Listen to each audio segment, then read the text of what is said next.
After being completely helpless in the face of mob fury in his country, the Yunus government now offers meaningless platitudes, terming the mass anarchy as violence committed by a few fringe elements. The images we show on your screens will show you how these aren't isolated incidents. This is a planned, orchestrated riot that's taking place in Bangladesh, and targeted attacks at that. The Yunus government, however, refers to it as a few fringe elements. Perhaps that explains why there's been no crackdown and no attempt to control the situation. The Yunus government has also condemned the lynching of a Hindu man. Now, there's a detailed statement that's come out with the government urging all citizens of Bangladesh to resist all forms of mob violence. Now, they've also said that we condemn all acts of violence, intimidation, arson and destruction of properties. We condemn the lynching of a Hindu man in Mymensingh. There's no space for such violence in New Bangladesh. This is what they've said in their statement. The reality, however, is on your screens. A man was lynched in full public view, a Hindu man. They said he was accused of blasphemy, so they took law into their own hands. There's no proof, by the way, to back those allegations. But he was lynched, killed, and the images are horrifying, so sensitive and so disturbing, many of which we're not airing right now on national TV. But that, coupled with the kind of protests, the riots we're seeing in Bangladesh, really tells you how much control Yunus currently has on what's happening in his country. Statements like these keep coming in. It's done nothing to quell the unrest in Bangladesh. And let's get you all of the updates of what's really happening in Bangladesh right now. There's been violence, there's been arson on the streets, all triggered and sparked off by the death of a prominent anti-Hasina, anti-India face, Sharif Osman Hadi. Now, a Hindu man was lynched by a mob over allegations of blasphemy. This happened in Mymensingh district. He was brutally assaulted. The victim, Deepu Chandra Das, was tied to a tree, set on fire by the bloodthirsty mob. And we advise viewer discretion for the images we're showing you of how the assault and the lynching took place. You can see hundreds of people gathered there, but none of them even tried to stop this kind of an attack. In fact, they were all actively involved in it. And these are some of the other images of the protests that have broken out. Mind you, a lot of it is triggered by anti-India sentiment, which is extremely concerning. A mob even stormed the Assistant High Commission of India in Chittagong, setting it on fire. They broke barricades, marched towards the High Commissioner's office, residence, and set it on fire. And then you had a Bangla cultural organization called Chaya Knot. It's the most prominent one in the country, completely vandalized. In all of these protests, there's one common theme. Anti-India slogans being chanted on the streets by protesters. The situation clearly right now is completely spiraling out of control. And Yunus has condemned the violence, but has been able to do nothing to control it. He's apologized for the attacks and has vowed strict action against the perpetrators. Meanwhile, former Prime Minister Sheikh Hasina's aide has said these incidents are state-sponsored activity. আমরা শহীদ শরীফ ওসমান হাদির আদর্শ ও ত্যাগকে শক্তিতে পরিণত করি, ধৈর্য ধারণ করি, অপপ্রচার ও গুজবে কান না দেই এবং যে কোনো হঠকারী সিদ্ধান্ত থেকে বিরত থাকি। যারা দেশকে অস্থিতিশীল করতে চান তাদের ফাঁদে পা না দিয়ে আসুন আমরা সবাই ঐক্যবদ্ধভাবে গণতন্ত্র, ন্যায় বিচার ও গণমানুষের অধিকার প্রতিষ্ঠার পথে অবিচল পদক্ষেপে এগিয়ে যাই। Well, it was all pre-planned. I mean, it is a pattern that has been planned, and now the plan is in action. It is a state-sponsored activity, what they have been doing.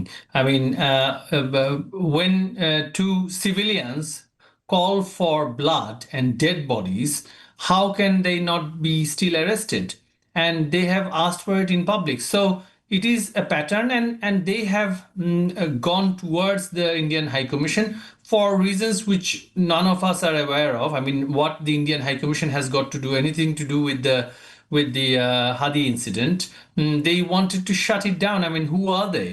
Really, I mean, what is their mandate? A handful of extremists from some random groups of society wanting to shut down a foreign mission of a friendly country of Bangladesh.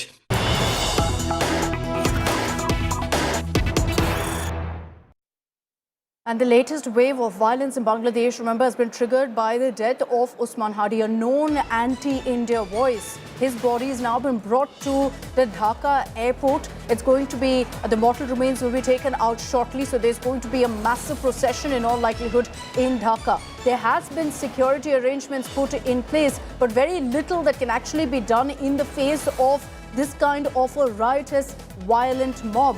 I'll bring in on this broadcast Pranay Upadhyay, editor of India Today Global. We also have my colleague Gaurav Sawant joining us on this broadcast. Pranay, I'll begin with you. What's the current situation in Bangladesh? Have things calmed down, or have things completely spiraled out of control? Situation seems to be going out of control right now, Akshita. If you see, even as we are talking, the large number of crowd is there in around the Dhanmandi area of Dhaka, around the Shahbag area of Dhaka, and in fact, as you rightly pointed it out, that the dead body of Usman Hadi will be brought, is being brought to Dhaka, and his funeral will be conducted tomorrow. So, meanwhile, the situation remains extremely tense in Bangladesh because when crowds are on the street, you never know when things can go wrong, can go south, and can spiral out of control. Because if you see the administration of Muhammad Yunus and his team, they are certainly not being able to contain the situation. Since last 24 hours, the rioting and arsoning, vandalism is being done in various parts of Bangladesh, and the police is not being able to contain and control the situation. So that remains a question, and India has its specific concern because our missions, our diplomatic activities are being targeted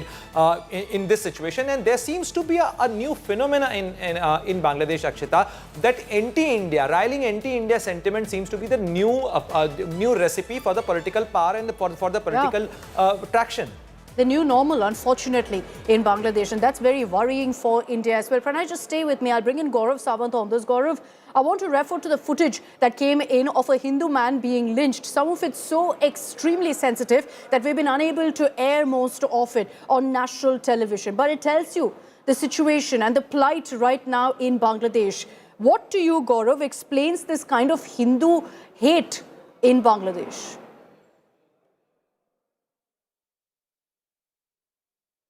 The situation in Bangladesh, Akshita, is very, very precarious, and Hindus and other minorities constantly, they've been targeted ever since Professor Muhammad Yunus's establishment took charge. Hindu temples were targeted earlier, other minorities were targeted, they were made to quit their jobs because on the face of it, this was a students' movement, but behind them, the force were these radical Islamists, the Jamaat, and that's now completely holding fort and holding charge in Bangladesh. Even now, the targeting of a Hindu on charges of blasphemy, in a radical Islamist environment, that's the easiest they can do. They can target anyone for blasphemy and lynch him, and there will be no investigation. The images from Bangladesh, they are horrifying. The manner in which this man was caught, assaulted, beaten, lynched, stripped, hung from a tree,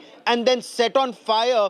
And thousands of people who were there, not only were they assaulting him, they were then making videos of that assault and of the lynching and of that man being set on fire, and nobody helped and nobody called the police. That just shows Bangladesh is either on the brink or has gone over the edge. Okay, let me just also bring in Mohammad Kamruzman, a journalist in Dhaka. He's just going to be joining us in a few moments from now so we can get a sense of what the situation is currently on ground. But Pranay, explain this to me. When you see this kind of an incident like that of a hardliner like Usman's death, you'd think that the government would be fully prepared for the backlash or for the protests. Why are they completely caught off guard with what's happened? You're absolutely right, Akshita. These are the serious questions, and in fact, it's not about the concerns being expressed by the government of India, but also the U.S. Embassy in Dhaka has also cautioned all the U.S. nationals, all the U.S. citizens in Bangladesh to remain extremely vigilant about the situation, and with a specific remark that when mob is out, you never know how situation can spiral out of control. And here the protesters are also asking for the resignation of the Jahangir Alam Chaudhry, who's kind of a home minister of Bangladesh. So in fact, there is a breakdown of law and order situation in Bangladesh, and specifically if you see, rather than giving evidence, rather than investigating the case, squarely the blame is being put on India. That remains a major concern. India shares the longest land border with Bangladesh, and that also remains a cause of concern for India, and that's why India summoned a Bangladeshi High Commissioner in New Delhi, expressed our serious concern about the situation and asked Bangladesh government to ensure the safety and security of Indian diplomatic mission and India's diplomatic activities there. But if you see what is happening right now, the minorities are being targeted, and the vandalism is being practiced. In fact, the newspaper outlets like Daily Star, Pratham Alo are being targeted. The cultural organizations are being targeted. So definitely, as per the BNP leader, the BNP General Secretary, he said in certain media interviews that there is a pattern, there is a design behind it. This did not happen on its own. You know, Gaurav, taking this across to you, one aspect of it is Hindu hate, as we spoke about it. There's also all this anti-India rhetoric, there's protest, which is extremely worrying, because the question that then comes up is, what does this mean for diplomatic ties between India and Bangladesh, which already hit a new low this year? What happens when you see this kind of agitations and the pure hate on ground? So anti-India hate is an election issue. The moment radical Islamists take center stage, there are elements from Pakistan who are already in Bangladesh. When you speak to people who've either fled Bangladesh or are living in fear, they tell you how those who had helped the regime that had targeted the Bengalis before 1971, their descendants are completely ruling the country. Look at the manner in which newspaper offices have been targeted so that nothing against this establishment is even printed in newspapers ahead of elections in February 2026. That's point one. Pratham Olo was targeted, Daily Star was targeted, newspapers were targeted, journalists are intimidated. Whatever remained of Bangbandhu's house, that was targeted. Awami League anyway not being permitted to contest elections. So will these be free and fair elections? Clearly not. But the manner in which this is being pursued, it's almost as if Bangladesh is not just going down Pakistan's way, it's actually going to be worse than Pakistan in times to come. And that is why this anti-India hatred is being fueled in the country for radical Islamists to get votes.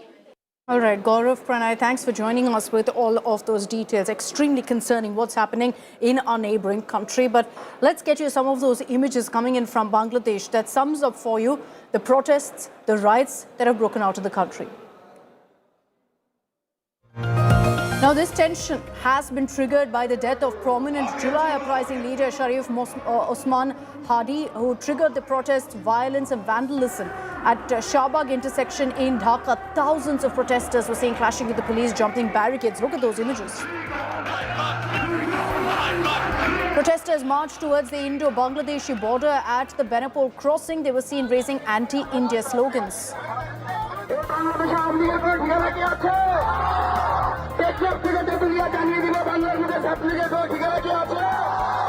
A Hindu man was lynched by a mob over allegations of blasphemy in Mymensingh district. After being brutally assaulted, the victim was tied to a tree and set on fire. Extremely disturbing images. Apart from the offices of dailies in Bangladesh, the mob also vandalized and set ablaze a prominent and historic cultural organization in Bangladesh, Chaya Not, founded in 1961. An angry mob stormed the residence of Awami League Organizing Secretary and former Education Minister Mohibul Hasan Chaudhry in Chittagong. Even offices of Awami League were targeted in several cities across Bangladesh.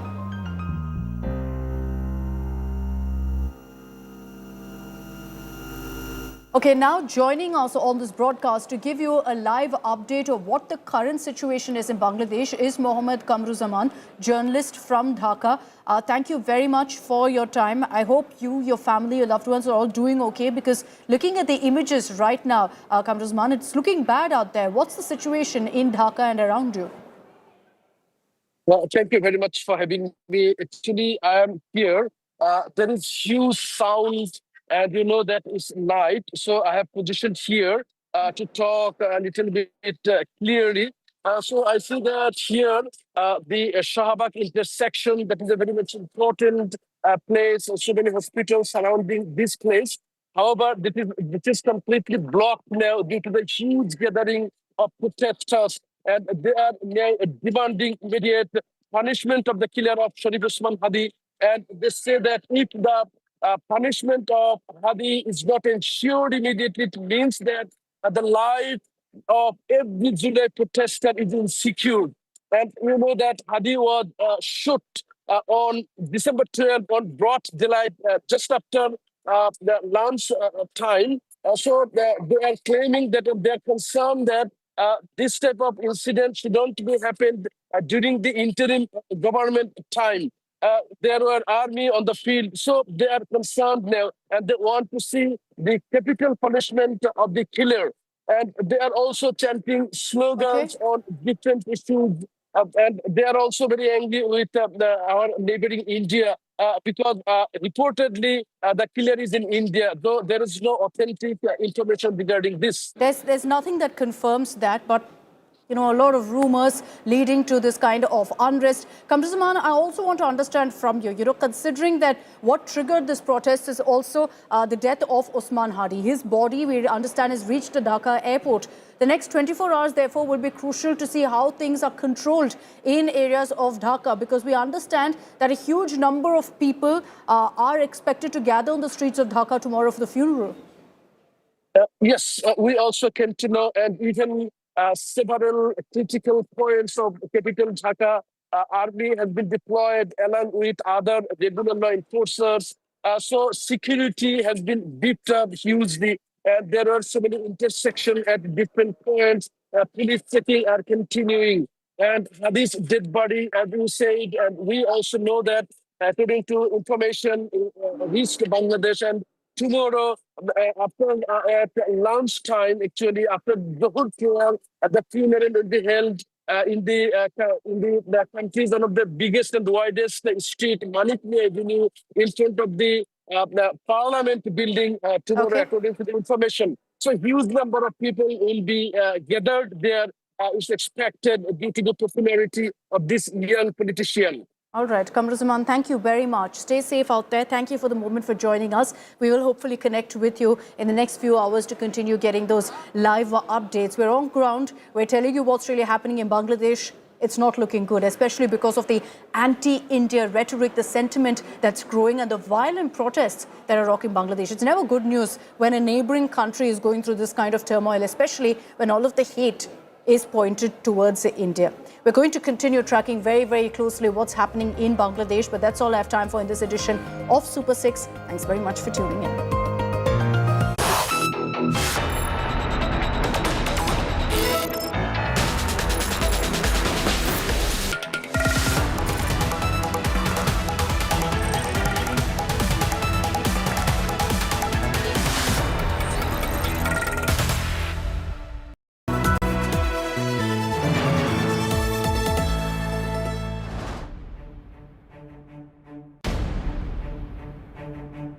Don't look at it only in pollution. Yes. Pollution is one aspect of your larger commitment to environment. And the fact is, they talk about this in rarefied seminars or go to climate change conferences. The reality on the ground, go to Uttarakhand, look at Himachal, look at Goa. Forests are being denuded, time out, and no one cares and no one is penalized. That is the reality.